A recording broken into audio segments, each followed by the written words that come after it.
Hello, good morning बच्चों। हमने तुम लोगों को बताया था कि 12th में तुम्हारी जो केमिस्ट्री है वो स्टार्ट हो चुकी है। फर्स्ट डे हमने तुम लोगों को बताया था, पूरा इंट्रोडक्शन दिया था कैसे क्या कौन आता है कौन नहीं आता है। ठीक है, अब हम तुम्हें बता रहे हैं बेटा कि जो केमिस्ट्री का है जो टॉपिक है या सेकंड केमिस्ट्री का मान सकते हो, नहीं तुम्हें फर्स्ट सेकंड से भी कोई मतलब ही नहीं है, फिर भी अगर बता रहे तो सेकंड का है जैव बायोमॉलिक्यूल्स। तो ये जो टॉपिक है ये और 5-6 मार्क्स आता है। ठीक है, अब बात करते हैं बेटा कि ये आता है तो क्या है, इसमें टॉपिक कौन कौन से आते हैं। ठीक है, अभी बता देंगे एक ओरली तुम्हारे मैथ में तुम्हें समझा देंगे। कुछ टॉपिक हैं जो तुम्हें तुरंत समझ में आ जाएंगे, कुछ हम तुम्हें लिखवा देंगे। बाकी तुम वीडियो से अपना जो जैसे बताते हैं वैसे तुम लिख सकते हो। ठीक है, पेपर बना लेना अपना, लिखते रहना। तो बात करते हैं जो बायोमॉलिक्यूल्स है। अच्छा, बायोमॉलिक्यूल्स क्या होता है, जैव अणु क्या है?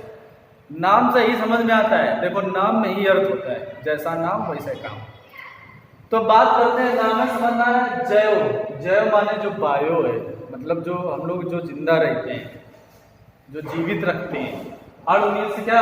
मॉलिक्यूल्स, मतलब जो हमें जीवित रखते हैं, जिनकी वजह से हम जिंदा रहते हैं, ऐसे अणुओं को ही क्या कहते हैं? जैव अणु कहते हैं। मतलब ऐसे अणु जो जीवित व्यक्तियों को या जीवित वस्तुओं को क्या बनाए रखते हैं? जीवित बनाए रखते हैं, या उन्हें सुचारू रूप से उनको प्रोग्रेस कराते रहते हैं, जिनकी वजह से वो सुचारू रूप से अपनी क्रियाएं करते हैं। उन अणुओं को ये क्या कहते हैं? जैव अणु कहते हैं। एग्जाम्पल में कहा जाए तो ग्लूकोज, फ्रक्टोज, स्टार्च, समझ रहे हो ना, एमिनो अम्ल, ये सब क्या होते हैं हमारे? ये सब हमारे जैव अणु हैं। बात करते हैं बेटा और जैव अणु किनसे मिलते हैं, तो बात करते हैं भोजन। देखो, जो ये मिलते हैं हमें किससे मिलते हैं? ये भोजन से मिला करते हैं। किससे बेटा मिलते हैं? ये भोजन से मिलते हैं। मतलब क्या है कि जैसे हम लोग अगर भोजन करते हैं तो यही चीज तो मिलते हैं। तो बात करते हैं कि भोजन में कौन कौन से अवयव हुआ करते हैं। देखो, प्रोटीन, फर्स्ट बात करते हैं प्रोटीन की। तो प्रोटीन मिलता है, प्रोटीन जैव अणु है। तो बात करते हैं प्रोटीन किसे कहते हैं, तो यह जटिल नाइट्रोजन युक्त कार्बनिक यौगिक होता है।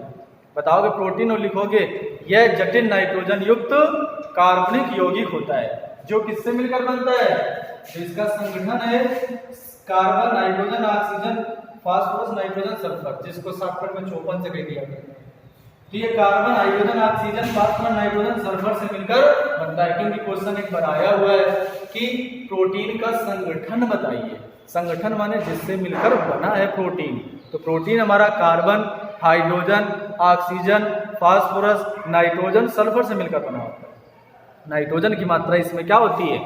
सबसे ज्यादा हुआ करती है। इस वजह से जटिल नाइट्रोजन युक्त कार्बनिक यौगिक कहते हैं। कार्य देखेंगे बेटा, इसका काम क्या है? तो ये टूटी फूटी कोशिकाओं की मरम्मत करता है। मेन काम इसका यही होता है। ये टूटी फूटी कोशिकाओं की क्या करता है? मरम्मत किया करता है। मतलब कहने का क्या है? कहने का अर्थ है कि अगर हमें चोट लग जाएगी, घाव अगर हो जाएगा, तो देखते होगे जो ब्लड निकल के आता है, अब उसको वो सही करेगा। तो प्रोटीन हमारे जाते हैं, उनको क्या है, जो टूटी फूटी कोशिकाएं हैं, जो ब्लड में जो कोशिकाएं नष्ट हो चुकी हैं या खराब हो चुकी हैं, उनको बाहर निकाल देता है और नई कोशिकाएं जनरेट करता है, जिससे हमारा जो घाव है वो जल्दी सही हो जाता है। अगर प्रोटीन की कमी है तो वो जल्दी सही नहीं होगा। तभी अगर कुछ एक्सीडेंट हो जाता है या कोई प्रॉब्लम हो जाती है तो डॉक्टर कहता है कि कुछ अच्छे से प्रोटीन खाते रहो, क्योंकि प्रोटीन अगर खाओगे तो वो घाव जल्दी सही हो जाएगा। बात समझे। और कहा जाता है कि 14 साल तक के बच्चे के लिए सबसे ज्यादा प्रोटीन की आवश्यकता होती है, क्योंकि टूटी फूटी कोशिकाओं की मरम्मत करता है प्लस उसमें वृद्धि करता है। हमारे शरीर की अगर वृद्धि करना है ना, शरीर में अगर ग्रोथ अगर लाना है तो प्रोटीन ज्यादा होनी चाहिए, प्रोटीन खाना पड़ेगा। अगर प्रोटीन नहीं खा रहे हो तो तुम्हारी लंबाई नहीं बढ़ पाएगी, शरीर में जो डेवलप है वो नहीं हो पाएगा। ग्रोथ जो होता है बॉडी में वो प्रोटीन की वजह से ही होता है। तो 14 साल तक के बच्चे को प्रोटीन की सबसे ज़्यादा ज़रूरत होती है, क्योंकि उस समय वो ज़्यादा ग्रोथ कर रहा होता है। तो अगर उसको प्रोटीन सही से मिलेगी तभी वो सही से ग्रोथ करेगा अपनी बॉडी में, तभी उसका शरीर स्वस्थ होगा। अभी अगर शरीर ही स्वस्थ नहीं है तो तुमसे क्या अपेक्षा करते हो, उसका जो मस्तिष्क से क्या स्वस्थ होगा? नहीं हो पाएगा। अरस्तु ने कहा था एक स्वस्थ व्यक्ति के अंदर ही स्वस्थ मस्तिष्क का निवास होता है। जब हमारा शरीर ही स्वस्थ नहीं है तो मस्तिष्क भी स्वस्थ नहीं हो सकता है। इस वजह से प्रोटीन अच्छे से ठीक है।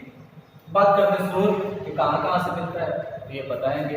इस जो रिच सोर्सेज है जैसे अंडा है, दाल है, सोयाबीन है, इनमें ये रिच सोर्सेज है, मतलब ज़्यादा से ज़्यादा मिलता है। ठीक है। मशरूम है। बात करते हैं प्रकार कि कितने प्रकार का होता है, तो प्रकार इसमें बताएंगे हम। ये 3 प्रकार के मिलेंगे। इनकी जो संरचनाएं होती है, प्रोटीन की 3 प्रकार की संरचनाएं होती हैं, प्राथमिक संरचना, द्वितीयक संरचना, तृतीयक संरचना। तो 1 डिग्री, 2 डिग्री, 3 डिग्री संरचना जो स्ट्रक्चर है वो बताएंगे। परीक्षण कैसे टेस्ट करोगे कि ये प्रोटीन ही है, ठीक है। तो प्रोटीन का हम तुम्हें परीक्षण भी करके सिखाएंगे, कैसे पता किया जाता है कि जो दिया गया पदार्थ हमारा प्रोटीन है कि नहीं। तो देखो बेटा, तो ये प्रोटीन का टॉपिक हो गया। बात करते हैं कार्बोहाइड्रेट सीखोगे। कार्बोहाइड्रेट का संगठन क्या होता है बताओगे? कार्बन, हाइड्रोजन और ऑक्सीजन से मिलकर बना होता है, अर्थात इसका संगठन क्या है? CHO। बात समझ में? और बेटा तुमसे अगर कहा जाए कि जो हमारा कार्बोहाइड्रेट होता है, कार्बोहाइड्रेट में कौन कौन से समूह उपस्थित हैं? देखो कार्बोहाइड्रेट में CHO समूह है कि नहीं? CHO माने एल्डिहाइड समूह। कार्बोहाइड्रेट में हमारा OH समूह उपस्थित है, हाइड्रोक्सी समूह। और कार्बोहाइड्रेट में हमारा CO समूह उपस्थित है, कीटोन समूह। तीनों समूह उपस्थित होते हैं। ठीक है। अब ये होगा कि किसी कार्बोहाइड्रेट में OH होगा तो किसी में CHO होगा, किसी में CO होगा, ये हो सकता है। ठीक है। कुछ में होगा दोनों, तीनों भी हो सकते हैं। देखो आप बात करते हैं बेटा स्रोत, कार्बोहाइड्रेट के स्रोत क्या? देखो कार्बोहाइड्रेट काम, इसका उपयोग पढ़ोगे, इसका काम क्या होता है? कार्बोहाइड्रेट का मेन काम है ऊर्जा देना। हमारी बॉडी को जो एनर्जी मिलती है उसका रीजन क्या है? कार्बोहाइड्रेट है। कार्बोहाइड्रेट से हमारे शरीर को ऊर्जा मिलती है। देखो जैवअणु, हर जैवअणु का काम अलग अलग होता है। कुछ जैवअणु ग्रोथ करेंगे, कुछ जैवअणु हमें क्या है? एनर्जी देंगे, और कुछ जो जैवअणु हैं हमारे बॉडी को स्ट्रक्चर देंगे। सही बात समझ रहे हो? हर जैवअणु का काम अलग अलग होता है। तो ये जैवअणु हमने पढ़ लिया। प्रोटीन, इसका काम क्या था? टूटी फूटी कोशिकाओं की मरम्मत करना। बात समझ रहे हो ना? बॉडी में ग्रोथ करना। दूसरा कार्बोहाइड्रेट पढ़े, इसका काम क्या है? इसका काम है शरीर में ऊर्जा प्रदान करना। देखो प्रोटीन भी ऊर्जा देता है लेकिन ज़्यादा नहीं दे सकता, थोड़ा बहुत देता है प्रोटीन, तो मानते हैं थोड़ा बहुत प्रोटीन देता है, लेकिन जो ज़्यादा ऊर्जा देगा वो कौन देगा? कार्बोहाइड्रेट देगा। बात समझ रहे हो? तो कार्बोहाइड्रेट कौन से होते हैं जो इनसे ऊर्जा में मिलती है? जैसे ग्लूकोज हो गया, फ्रक्टोज हो गया, ठीक है। ये सब क्या है? कार्बोहाइड्रेट के ही प्रकार होते हैं। स्रोत अगर बताया जाए, इसका स्रोत क्या है? जैसे मक्का है, जो मोटा दाना होता है, जिसमें अनाज है, इनमें कार्बोहाइड्रेट पाए जाते हैं। बात समझ रहे हो ना? तो अब बात करते हैं बेटा परीक्षण कैसे चेक करोगे कि इसमें प्रोटीन, इसमें कार्बोहाइड्रेट है, मतलब इसे मालिश से परीक्षण करते हैं। बात समझ रहे हो? कार्बोहाइड्रेट के जो परीक्षण होता है, टेस्ट जो होता है कार्बोहाइड्रेट का, वो मालिश टेस्ट हुआ करता है। तो मालिश टेस्ट बताएंगे क्या होता है। ठीक है। आगे वर्गीकरण कि कार्बोहाइड्रेट कितने प्रकार के होते हैं। तो देखो कार्बोहाइड्रेट कई वैज्ञानिकों ने अपने अकॉर्डिंग बताया है कि वो कई प्रकार के हुआ करते हैं। देखो जैसे बताया, उसने बताया स्वाद के आधार पर, कि स्वाद के आधार पर जो कार्बोहाइड्रेट होते हैं ये 2 प्रकार के होते हैं, एक शर्करा, एक अशर्करा। शर्करा मीन्स जो चखने पर मीठे नजर आए वो शर्करा है, जो टेस्ट करने पर मीठे ना फील हो वो अशर्करा है। बात समझ रहे हो? जो शर्करा है उसमें ग्लूकोज, फ्रक्टोज और सुक्रोज आ जाता है। बात समझ रहे हो ना?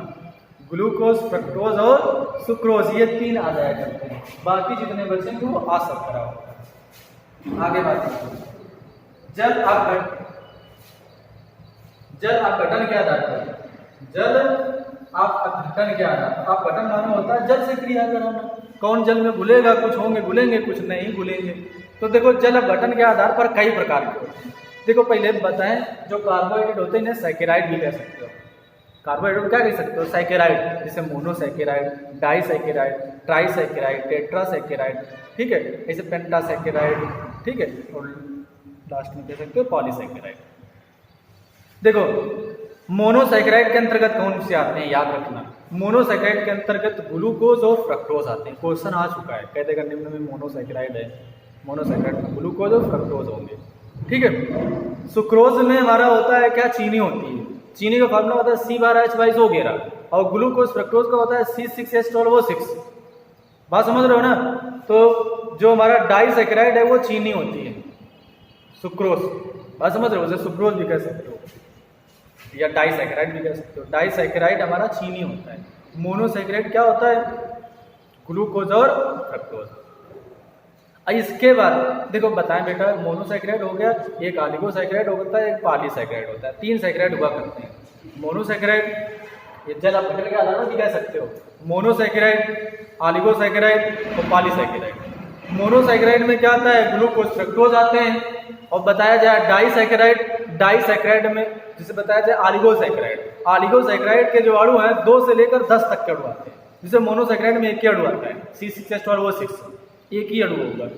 और हमारा ऑलिगोसैकेराइड में ये अणु 2 से लेकर 10 तक हुआ करते हैं, ठीक है। और ऑलिगोसैकेराइड में ये आता है डाइसैकेराइड। हर शब्दों को ध्यान से समझना हम क्या कह रहे हैं।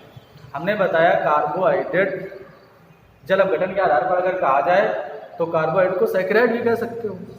और सैकेराइड हमारे होते हैं कितने, 3 प्रकार के होते हैं, मोनोसैकेराइड, ऑलिगोसैकेराइड और पॉलीसैकेराइड। मोनोसैकेराइड के अंतर्गत आता है क्या, ग्लूकोज और फ्रक्टोज।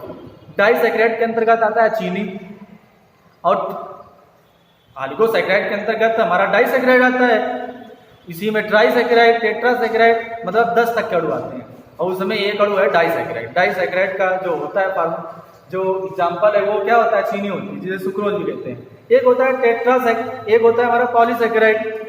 पॉलीसैकेराइड में कौन से अणु आते हैं, पॉलीसैकेराइड में आते हैं जैसे सेलुलोज हो गया, स्टार्च हो गया, ये सब क्या है, पॉलीसैकेराइड है।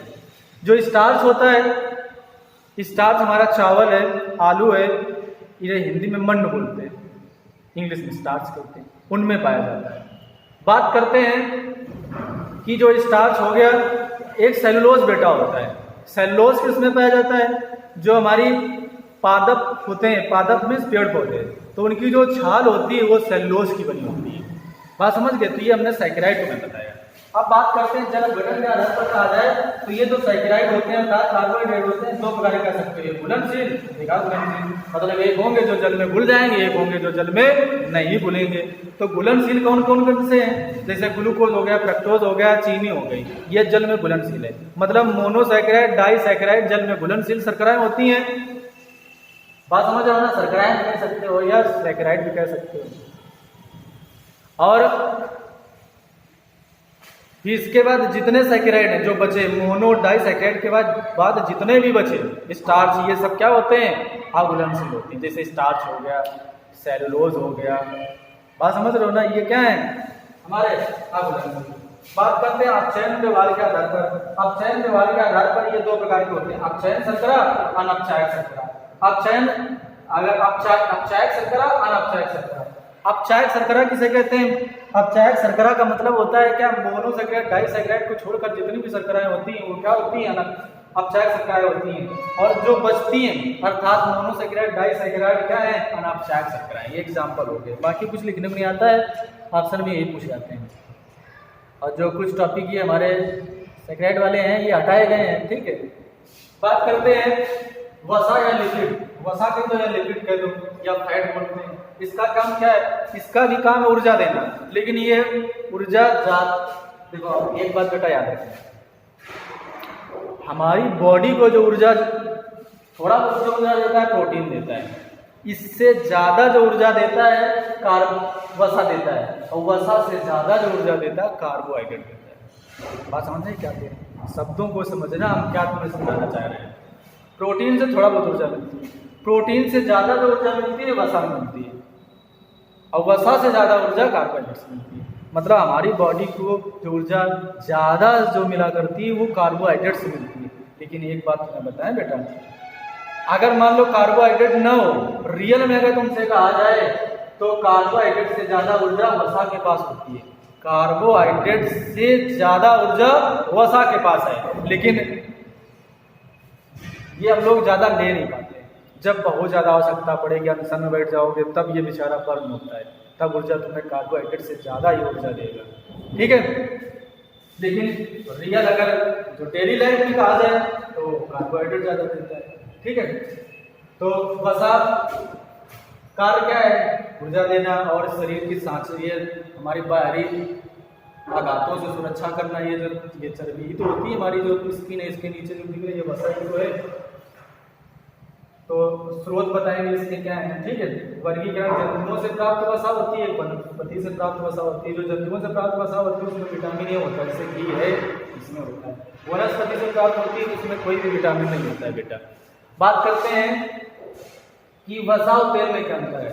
देखो 25 डिग्री सेल्सियस ताप पर, जो कमरे के ताप पर द्रव में हो वो वसा होता है, जो कमरे के ताप पर ठोस हो, जो कमरे के ताप पर द्रव हो वह तेल होता है, जो कमरे के ताप पर ठोस हो वो वसा होता है। ठीक है, ये हो गया। आगे बेटा बात करते हैं खनिज लवण, ये टॉपिक है नहीं। विटामिन इस बार तुम्हारा ये भी हटा दिया गया, फिर भी विटामिन से अच्छा टॉपिक था। ठीक है, कोई बात नहीं। बात करते हैं डीएनए की संरचना, जो डीएनए की क्रिक्स संरचना ये सब है, तो ये तुम्हें बताएंगे। फिर डीएनए का आरएनए में अंतर बताएंगे बेटा, डीएनए फिंगरप्रिंट बताएंगे क्या होता है, और ग्लूकोज फ्रक्टोज, ये टॉपिक है जो तुम्हें क्या है, ये बनाने के लिए यहाँ फिजिकल प्रॉपर्टी, केमिकल प्रॉपर्टी, मतलब पीपी सीपी यूजेस, ये बताया जाएगा। ठीक है, तो ये बेटा रहा तुम्हारा क्या है, ये पूरा इंट्रोडक्शन मैप वाला।